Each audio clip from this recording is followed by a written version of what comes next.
Okay. Okay. So hope everyone's okay with it being recorded. Okay. Hi. Welcome to the first of a series of 6 of PMO boot camps. Um, for those who don't know me, I'm Sian Lewis. As an introductory slide a bit further into the pack, so I'll go through them. But today I want to talk you through the PMO fundamentals and the strategic value a PMO can bring to an organisation. Hopefully you can all see my screen. If you've got any questions or anything, just please put, oh, hang on, I've just lost my Zoom connection. As you can tell, tech is not my, my friend. Um, um, if you've got any questions, please put them in the chat and we'll try to deal with those at the end. There is a question and answer session a bit further down the line.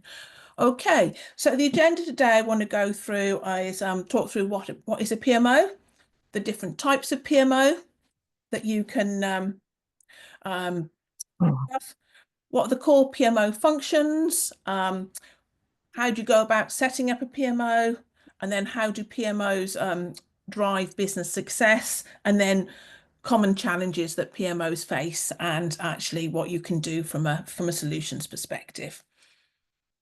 Okay, so about me. I'm Sian. I've been in project and program management for more years than I care to admit to, but over 30. Starting off as a project and program manager, then moving into PMOs at project program and at portfolio level. The last 10 years have been as PMO director and delivery director. Worked for the various number of large names across the UK, implementing global PMOs across the world. I'm also now a certified instructor with the PMO Global Institute, and I run some of their courses. The PMO Global Institute are the only global certified body that run courses for PMO professionals. Because if you think about APM and PMI, they're all geared towards project management rather than PMO. Okay, so what is a PMO? And this can set off a debate, for around a number of things, because PMO can mean different things to different people. So the idea is to try to get a clear definition of what a PMO is. So this is from the internet, and I'll come on to the one that I've got from the Global Institute, but very similar. It's a group that standardizes project management processes and improves the overall operational efficiency across an organization. Because if you're putting something in that will improve the business, it should automatically then improve that overall efficiency. Sort of thing. So that is what a PMO is in a nutshell. We'll come on to the core functions in a minute, but also the PMO should bridge the gap between the strategy of an organization and ensuring that the projects that that organization are doing delivers that strategic outcome. We've got a slide a bit further on which goes into a bit more detail about that. Okay, so as I said, I do some work with the PMO Global Institute, and their definition of a PMO is a group consisting of internal and external entities, which defines, maintains, or I can't even speak today, and ensures standards for project management to deliver strategic initiatives. And I'll come on to it a bit later. This webinar, by the way, is totally free. It's not a sales call at all. I'm just saying we'll come on a bit to talk about the qualifications that the Global Institute can offer. Okay, so types of PMO, and you've probably heard these words. Got things we know with directive, controlling, supportive. What do they mean? And you will need then a PMO needs to fit in with the organization's culture, the level of maturity. So it's not much point going straight for a top of the level directive PMO if your level of maturity in your organization is not there. Start off small, start off simple, start off by providing templates and guidance at a supportive level, and then as your maturity improves, you can start to add more services into that PMO. So Sophia, for you, it might be something to think about, in terms of start small, don't aim for the gold standard. start to think about what you can do. So basically, a supportive PMO is there that provides guidance and templates for everyone. So at least you get standardization across the piece. So everyone's filling in the same dashboards, everyone's filling in the same reports, they're doing their planning the same way. So you've got consistency that you can roll up from a project to program up to portfolio.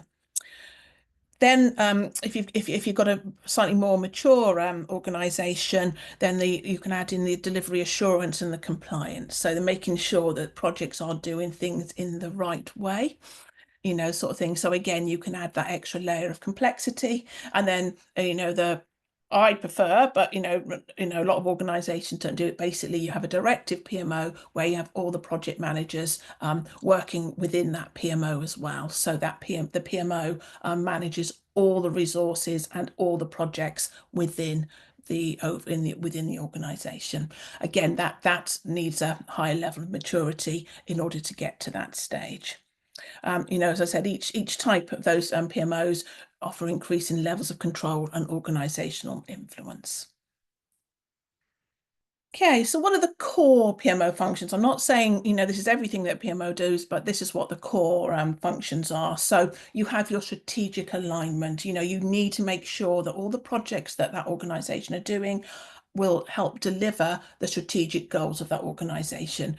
And I'm a sailor and I do a lot of racing, and I liken this to the fact you might be going as fast as you can, but if you're going in, so therefore you've got all your project management processes, everything going in you're motoring. But if you're going in the wrong direction and you're not actually taking you towards towards to the finish line in a race or as wherever it's an organization, your strategic objectives, then you're going in the wrong direction. So therefore you need to understand where you need to go to first before you can put in all the steps you need to get there. So make sure that every project you do takes you towards that strategic outcome. Obviously, a PMO introduces governance, and this covers risk management, investment governance, reporting, change control, tolerances. There's a whole load of things sitting within that governance space. But basically, as a simple thing is it standardizes policies, procedures, and processes across the organization so that everybody is managing things in the same way. And therefore, it doesn't come as a surprise to somebody when you're going, well, have you updated your business case because X and Y has changed? They should know that that's what needs to be done. Another core function of PMOs is resource management, and again, where I've put in PMOs before and I've had the conversations with exec, if you have your key strategic initiatives that you want to do, but your key people are working on things for them, in the BAU space, you might want to have a conversation with your exec and saying, actually, I know this is important for you, but these strategic initiatives have been identified by the company as the important things for the company. We need to look at your resource alignment because actually we should be putting our key resources onto those key strategic initiatives, because I imagine we've all worked in companies where resources are scarce. Nobody has enough resources to do everything. So you need to make sure that you're putting your key skills, people with the key skills, on the right things. Performance and monitoring, sort of thing is that what I call that turning the handle within the PMO. It's making sure that you have your dashboard, your reporting, your metrics, all in place so that you can track the progress of your projects in a consistent way, so that a red means a red means a red, a yellow, an amber, or a green means the same across the place. So that if you roll things up to that portfolio level view, you can see consistently across the piece where your particular projects sit and which ones you need to put effort into managing properly. Another core function of the PMO, is training and development. Sort of thing is what I find is that you need to coach and maybe mentor people within the project space so that they understand the key aspects of what a project manager does, how they do it. For example, in my last role, before I set up my own business, I had project managers who didn't really know what risks were. sort of thing. They'd heard the word. I know, sort of thing, but they didn't really know. So, that's okay. Here's a quick half an hour, sort of thing on what risks are and how you manage risk. So it is making sure that you can train and develop and upskill your people in that space so that everyone knows what they're doing. And again, I don't know people, but there's a really good for project managers. There's the APM competency framework, which I've used in several companies, and basically it gives you a level of 1 to 5 of where people should be within that framework across about 30 different competencies, planning, risk management, issue management, change control. So I found that's been a really useful tool to help show people's development over the years. And then finally, PMO Centre of Excellence, sort of thing. So it has, I wouldn't say necessarily all the answers, but it's somewhere where you can go to ask for help, or I need a template for this, or how do I do this? So the PMO is seen as that centre of excellence within the project management community. Okay, so all very well good. We know now what a PMO is. We know sort of types of the function, but how do we go about setting up a PMO? My first bit of advice here is that it's the same as with any project. You need to define your scope. You need to say what you're doing and what does your PMO do, and you need to get that written down, understood, and agreed at the exec level. I've gone into organizations before now where I've been told, yep, we've got a clear mandate. We know exactly what we're doing. Everyone signed up to it. And then conversations with the exec, every one of those execs has a different idea of what that PMO should be doing. So for me, first piece of advice is to get you can create a charter, a terms of reference, whatever you want to call it, sort of get that charter upfront, agreed, mission statement, objectives, set up and agreed, and then there's no confusion over what the what's the word I'm looking for? Sorry, menopause brain. That clear identity of what that PMO is there to do for that organization, because each organization, a PMO might be set up to achieve slightly different things. There's no one size fits all. So get it written, get it agreed, and then you've got a clear mandate and a scope of what to do going forward. Then you need to understand, okay, what have we got today? Where do we want to be? And then we need to create that, sort of roadmap of where we want to be. What are our key priorities? What are our key pain points at the moment that we need to start off with? And then you can start to add more and more services in as your maturity grows. We talked about a bit further up about the right type of PMO type. You need to understand what will work for your organization, and understand how that PMO will work with the key stakeholders within the organization. Once you've understood what you're trying to do, who your key audience are, and your roadmap to getting there, then you can start to understand it and establish your processes, your templates, your tools, your KPIs, and what I call your baseline management, so that you've got something to start from, and then you can show progress. So same with it within a project, you think you'll have your baseline project, and then you can show where you are against it. Same from a PMO perspective, sort of thing. You measure your progress against your roadmap, measure your progress against your baseline return on investments as well. Sort of thing. It doesn't necessarily have to be money, but it can be actually our benefits are that we're improving the capabilities. So put your baseline into place and track against it. And then big fan of this, PMOs can't stand still, because if you stand still, you go backwards. Always look to continuously improve, always look to move forward. So again, example, I used to work I live down on the south coast. I used to work for NATS, which is the air traffic services, which had a big PMO, and I had 8, 9 PMO managers.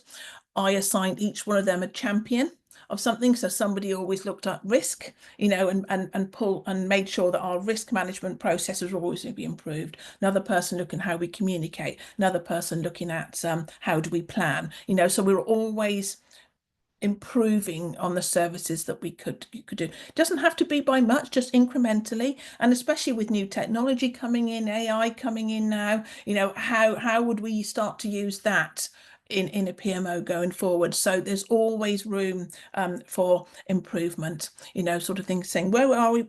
Right, okay, we've got to where we want to be here now. How do we move forward to the next bit? How can we improve? What lessons can we learn?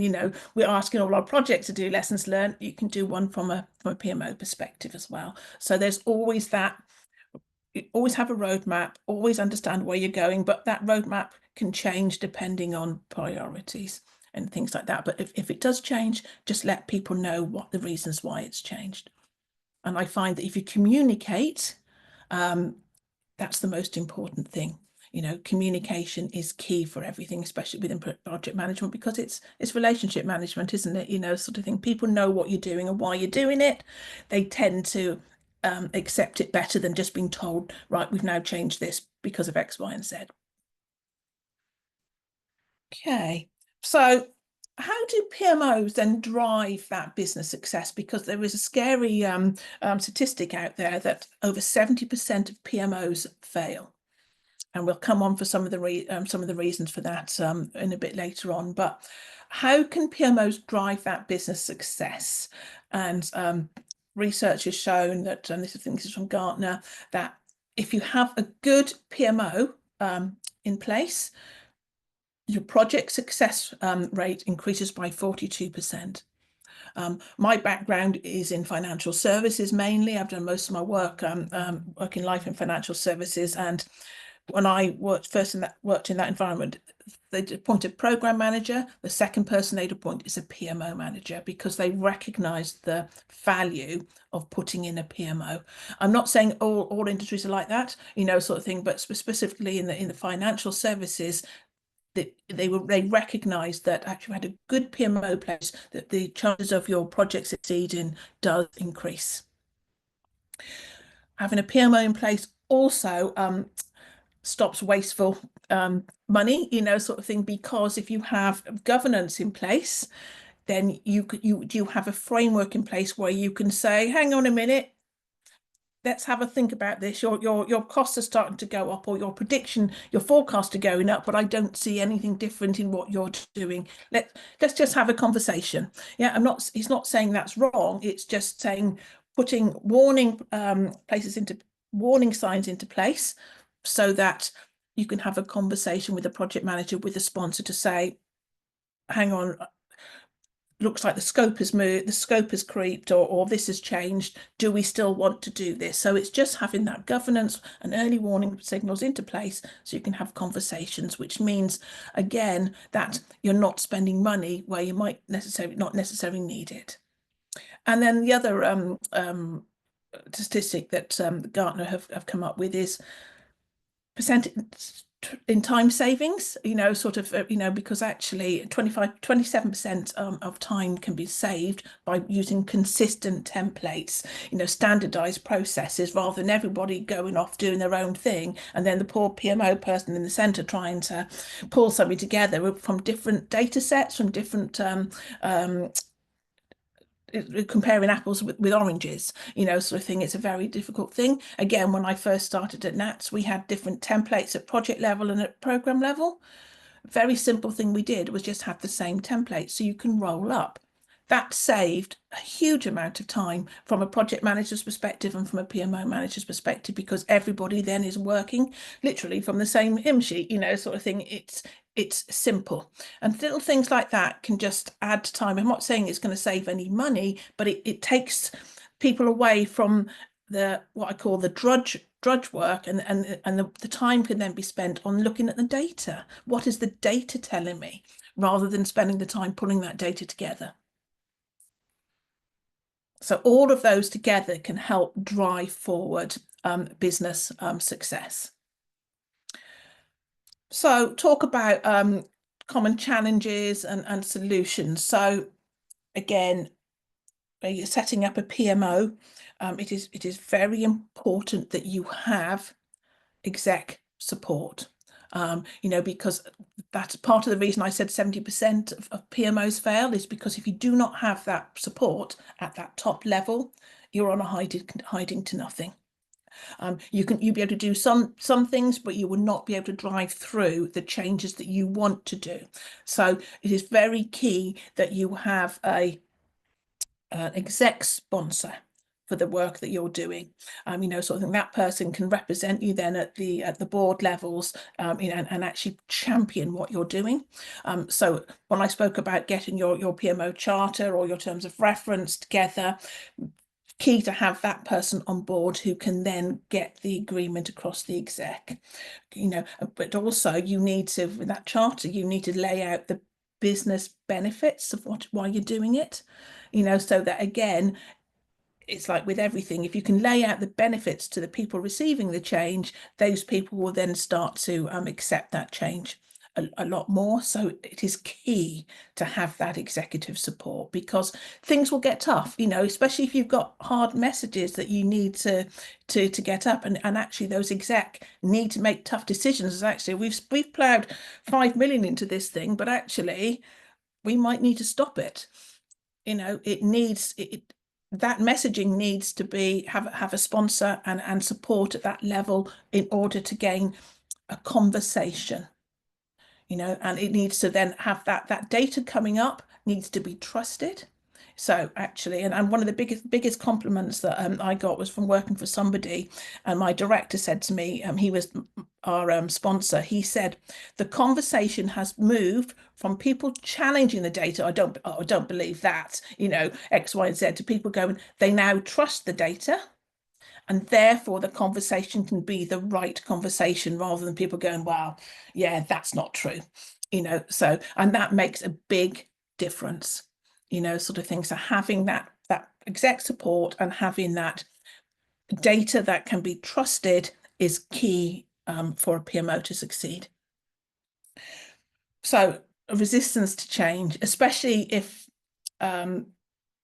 project managers see a PMO coming in and telling them what they perceive is how to do their job. I can see some smiles there. And I think it goes back to communication, and one of the biggest lessons I learned, again, was as a company, and I'd been a contractor for about 12 years, and I was used to laying the law down and saying, right, okay, I was very much a controlling PMO. You will do X, Y, and Z. And I came into a PMO that was seen as an administrative supportive PMO, and I was trying to move it into more of that controlling PMO. And I just said, right, here's the new templates. I want you all to use them. And the head of delivery went, hang on a minute, I'm not in agreement with this. So I then had to go to him and talk him through what I needed to do, get him on side. And then once he was on side, we rolled it out together, sort of thing. So that was a big lesson that I learned about communication and how you want to get things done, sort of thing. And it's working out the people who you need to have on your side with you to help you implement any change, sort of things. Get not enemies, but get people who might be against you working with you, and that change will be a lot more accepted. Okay. Again, undefined processes, and it's amazing. You sort of go into companies and it's this is the way we've always done it. Yeah, but it's inefficient, or it's it goes all around the houses and stuff like that, sort of thing. So part of what you need to do then is look at it. I had a team of lean practitioners within my team who would look at the processes and try to make them more streamlined, make them, the touch points, especially to the exec, especially where their time is important. Try to take them out of it unless you actually need decisions making. So, for example, another company I worked for each of the project boards, the execs would sit on the project boards. You don't need them at that level. You only need to bring the exec in if there's a problem, and then you do escalations. So we actually, said, no, we're going to train people up to be PRB chairs. They will then know what they need to do at that level. And then we, sort of thing. And then if everything's hunky-dory, all we got to do is go to the exec and go, yeah, it's fine, it's green, no problems. But when problems or issues are starting to emerge, then you have an escalation path, and they can sit at the program level or the portfolio level. That's where the exec can get involved. And obviously, the project manager or the program manager will also have a conversation with the key stakeholders anyway, sort of thing. But they don't need to be in at every single level of governance, sort of thing. Again, most appropriate governance going forward. Work through what works, what takes out the blockers, work through what can be done, and so if you can standardize all that, everybody knows what they've got to do, when they've got to do it, and why they've got to do it. Poor visibility, yes, especially when, not too long ago, everything was on paper, sort of thing, all paper reports and things like that. I mean, technology has taken, has moved on a bit now, so we can start to, have project PPM tools, portfolio project management tools that can have all the data in, and you can cut it lots of ways. Even if you don't have that, there are, Power BI and things like that. You can start to manipulate the data in real life. But again, it's all very well having all these tools, but the data inside those tools have got to be correct. So, because you can, if you data, if rubbish in, it's rubbish out. And if you're thinking about the data you're reporting on is there to help make decisions, if you have the standardized, sort of reporting tools, so everybody reports the same, everybody knows what a red is, what an amber is, what a green is, therefore you're not having inconsistencies. You have a standardized risk evaluation process, so again, everyone understands if risk is escalated, there's a reason behind it. It starts to bring truth to that data. And actually, and then you don't have the project manager going, oh, I haven't done my report this week. Can I have 2 more days or something to finish it? People know the deadlines. They know when they've got to get things into you. So you have time to do your job, because you can't miraculously pull together, a report from something you just got in from that morning. You do need time to assess and analyze and make sure that you've got the right data and actually the right messaging, and go back and check things as well, because did you really mean to say this? Because that's how I'm reading it. If I'm going to put this up to the board, I need to make sure that what I've got is correct. So making sure you have that consistent and what I call the heartbeat within the PMO, sort of thing, so people know exactly what it is, so to give you the chance to have the right dashboards, right reporting, so then you can lift it upwards. And then finally, resource constraints, across the delivery, across operations, and in the PMO. You will know where your scarce resources are. You will know what skill sets they are, and actually you need to understand, okay, what I need to deliver. This is the most important project we've got in the company. However, I'm not getting the resources, so the PMO can provide a view of where they're all working, and it can be taken up. We used to set up a resource committee, sort of thing, especially in that's where the air traffic controllers were the very scarce resources. And then it was a conversation to be had amongst the exec as to where they would place those resources. A PMO we don't make the decisions, we provide the information to the exec for them to make decisions. So, I see the role of a PMO is providing the right information at the right time to the right people. So that those key decisions can be made at the right level. So again, if you've got your list of prioritized projects, because your strategic vision, what projects are prioritized, you can then make a decision as to which resources you're going to put on what to help the organization as a whole move forward and deliver the things they need to. Okay, so once you've sort of gone through all of that, and and putting a PMO together is not a short-term piece of work. This is something to get a good basic PMO into place. It's probably going to take you about 18 months. And everyone says anything beforehand. You can start to build it, but to actually have something into place that's at a management a maturity level of 2, and there is a maturity level you can actually assess against it from a PMO perspective, 1 to 5. Most people don't want to be a level 5, depending on the organization. You might want to be a 3, you might want to be a 4, but this takes time, sort of thing, to put everything into place properly. So once you've sort of identified your roadmap, you've got your charter signed off, your roadmap, and you know where you want to do, you need to then understand what have you got currently, and exactly what you're going to go for first, basically. And I said that will help you with a roadmap. Build your roadmap.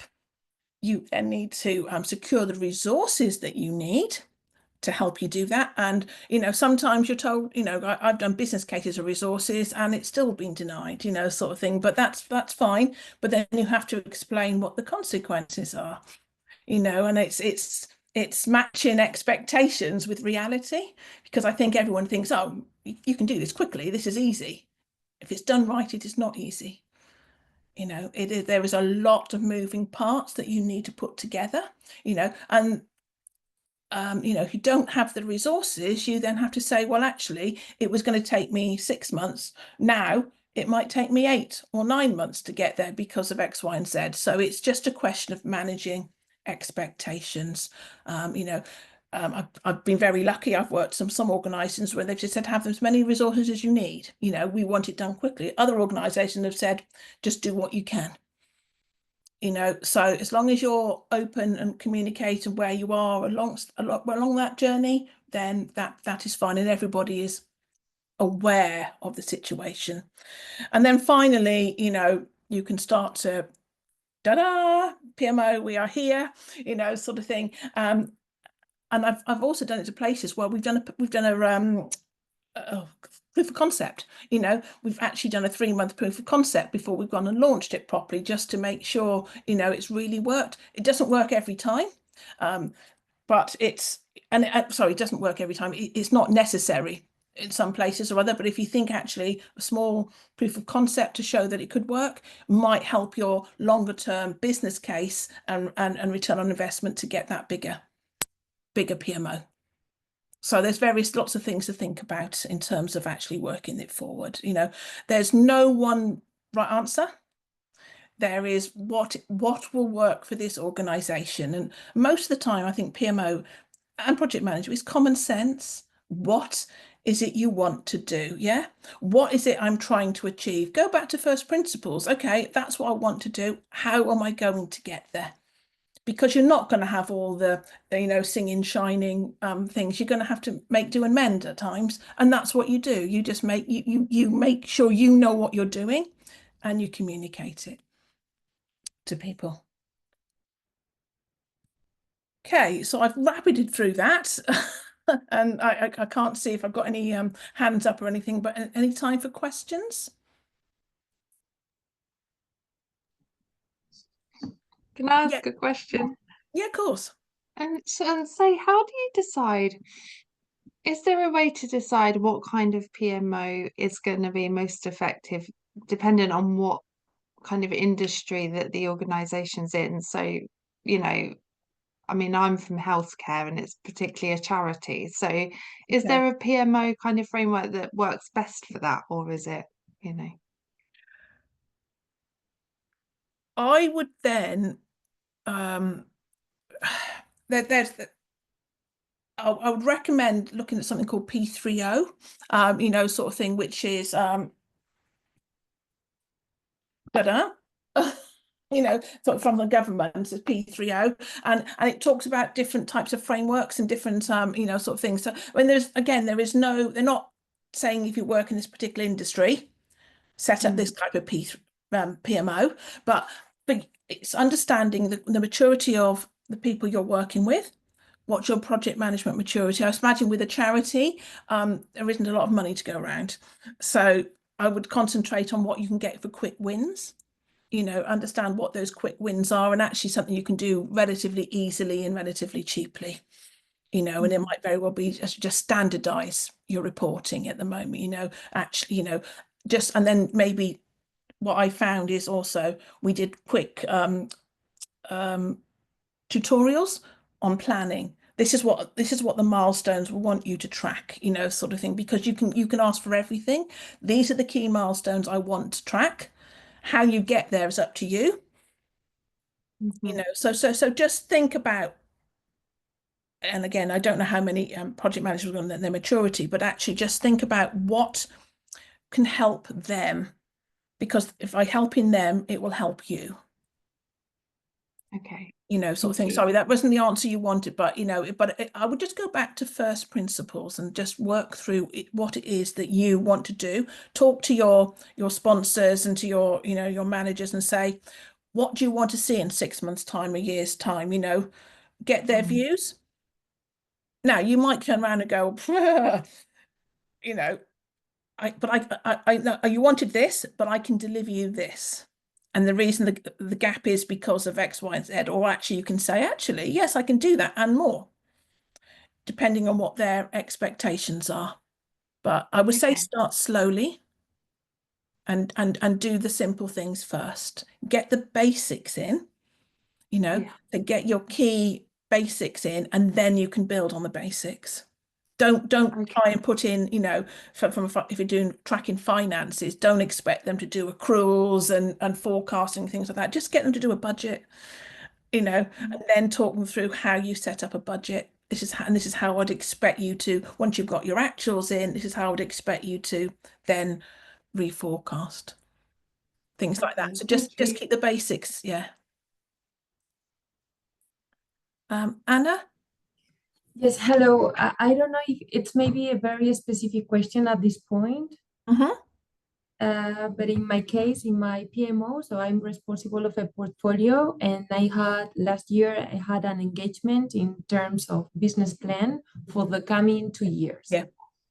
Um, but then the project is over, the project is finished, it's in exploitation right now, so like it's closed, and then we are just is just the operational people that are Yeah. following the project. Yeah. But then from my side, I'm responsible of continue measuring every month the economical results Yeah. and making sure that the business plan is going to be respected. But we are having trouble because I don't know till when we have to continue being there controlling that is respected, because the business model, it was very pretty when it was closed, but right Yeah. now is Yeah. living, and the life makes that is not really followed, and we don't have resources to follow that is Yeah. really correctly respected as it was Yeah. when we close it.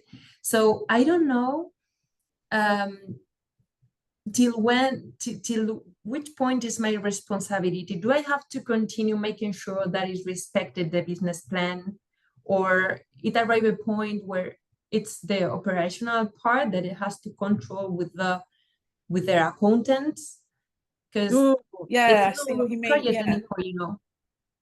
So if I understand this correctly, so basically your company has gone and done a business plan for the next 2 years. Yeah. These are the targets we need to meet every month type thing. And this, yeah, yeah. And you're the one doing the tracking at the moment.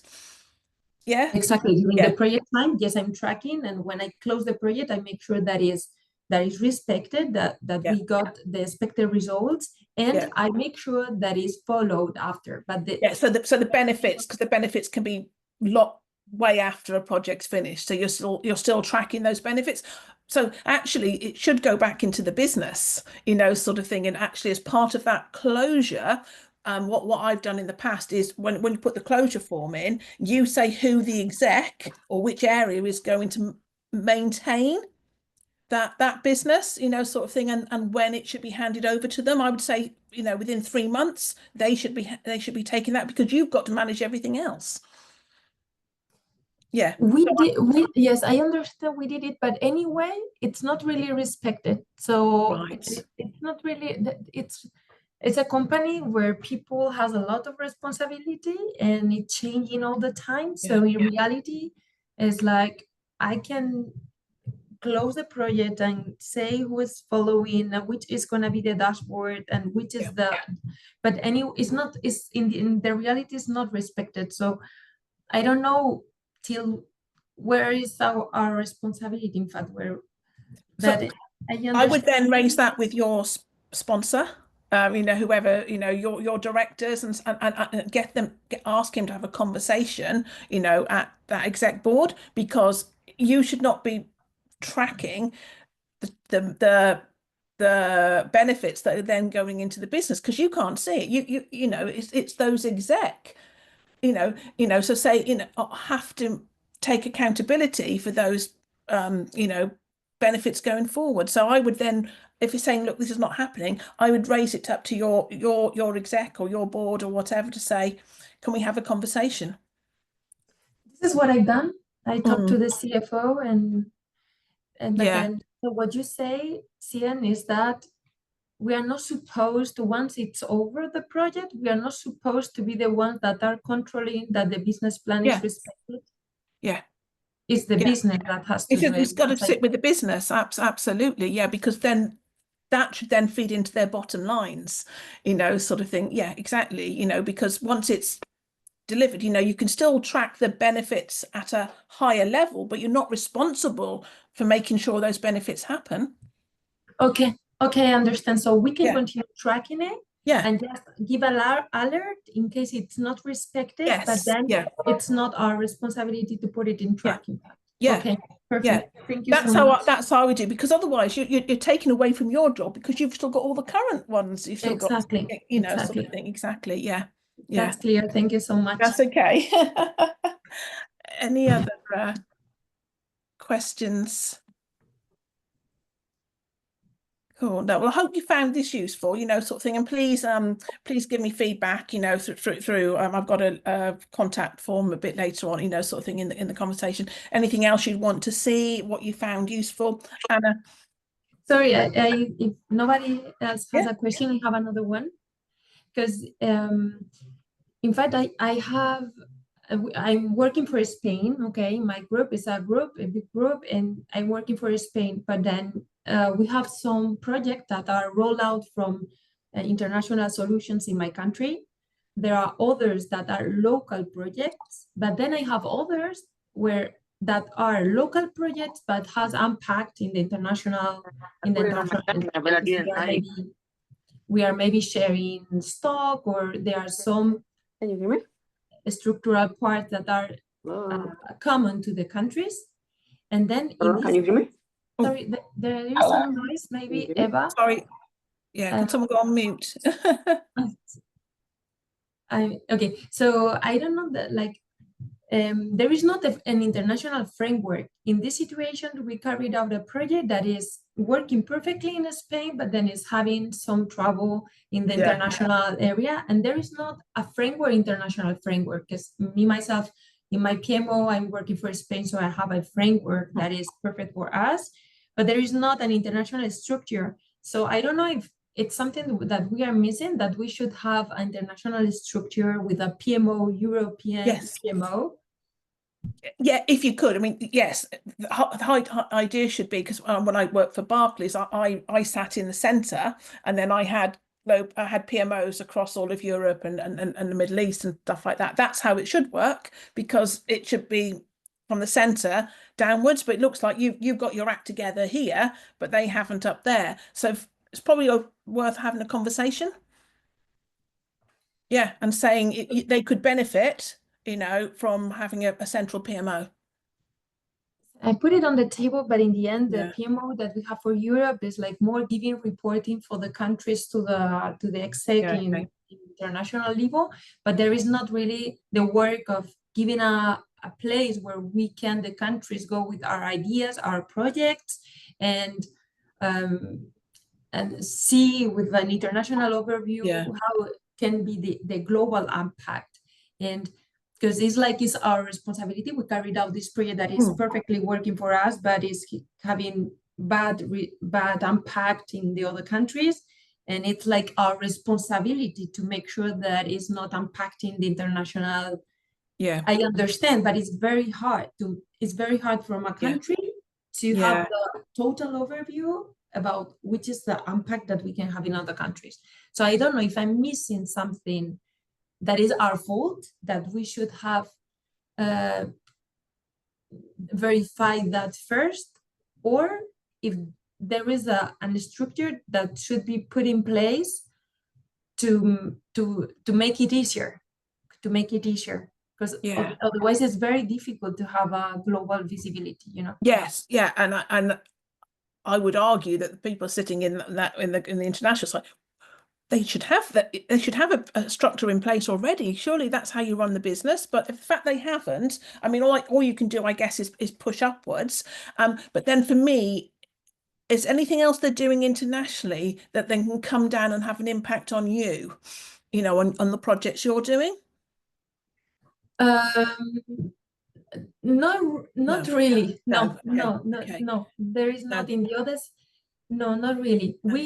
What happens is when there is an international project that is a rollout that is implemented in our country, we understand the project, and if there are things that are not working on, then we are just making sure that we verify them before. So we are doing this job. And when they are studying, they give a global solution, but maybe it's not perfectly adapted to the country. So we are trying to do the job that is not done by the headquarters.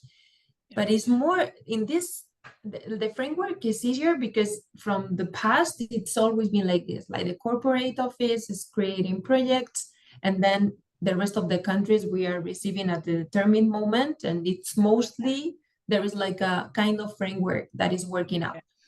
But it's mostly in the other sense that is not working because it's totally new. It's like a country that is doing something very that is going forward the rest of the group, you know.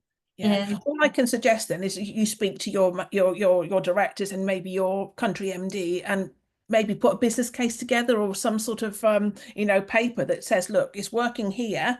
Is this something you can take to the global exec for them to discuss? I suppose that's all you can do, isn't it, really?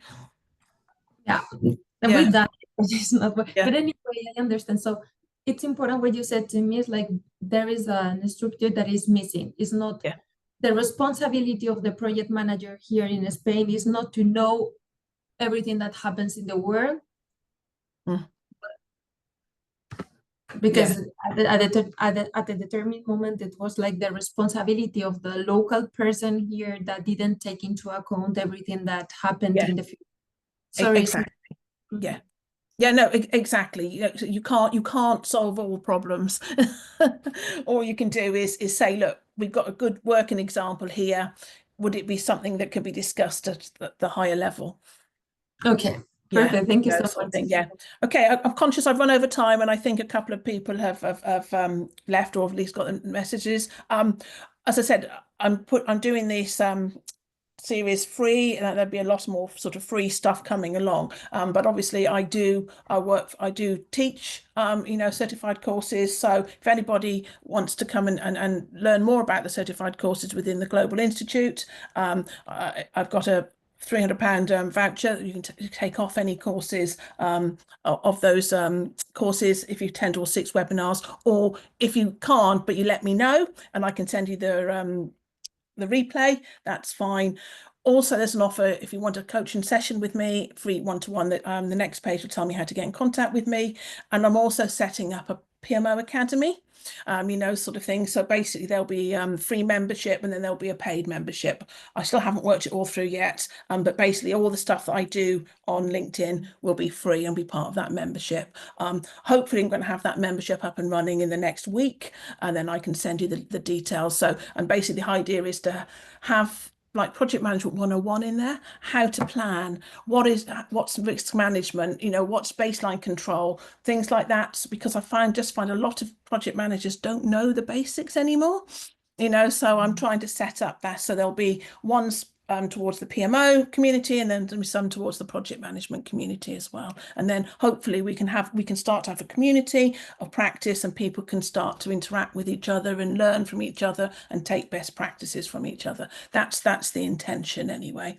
So finally, just before we go, this is the framework that I do teach. I'm not going to go through anything at this moment in time. And then here's my get in touch details. So please just, the website isn't quite ready yet. I'm hoping it'll be done next week, but those are my details. So been a real pleasure talking to everybody, and I hope people have found this useful. Yeah, thank you. Thanks so Thank much. you so much. Yeah. You're welcome. Hopefully see you all next week. And we will send the recording of this out. And Eva, I appreciate you joined us late, but that you can get the replay. Perfect. Thank you so much. Thank No you. worries. Take care. Bye. Cheers. Bye.